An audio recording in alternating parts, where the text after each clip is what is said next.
অনেকদিন আগে পারস্যের এক গ্রামে দুই ভাই থাকত, কাশিম আর আলী বাবা। কাশিম ছিল ধনী আর আলী বাবা ছিল গরিব কাঠুরে।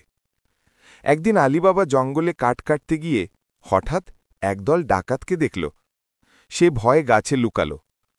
ডাকাতরা এক বিশাল পাথরের সামনে এসে সর্দার জোরে বলল, তিল, তুই খোল। অবাক করার মতো পাথরের দরজা খুলে গেল। তারা ভেতরে ধনরত্ন রেখে আবার বলল, তিল, তুই বন্ধ হ। দরজা বন্ধ হয়ে গেল আর তারা চলে গেল। ডাকাতরা চলে গেলে আলী বাবা কৌতূহলবশত একই কথা বলল, তিল, তুই খোল। সত্যিই দরজা খুলে গেল। ভেতরে সোনাদানা, রেশম আর গয়নায় ভরা। আলী বাবা কিছু সোনা নিয়ে বাড়ি ফিরল। স্ত্রী খুশি হলেও হঠাৎ এত টাকার রহস্য জানতে চাইল। দাড়িপাল্লা ধার করার সময় কাশিমের স্ত্রী টের পেল আসলেই সোনা মাপা হচ্ছে, ফলে গোপন ফাঁস হয়ে গেল।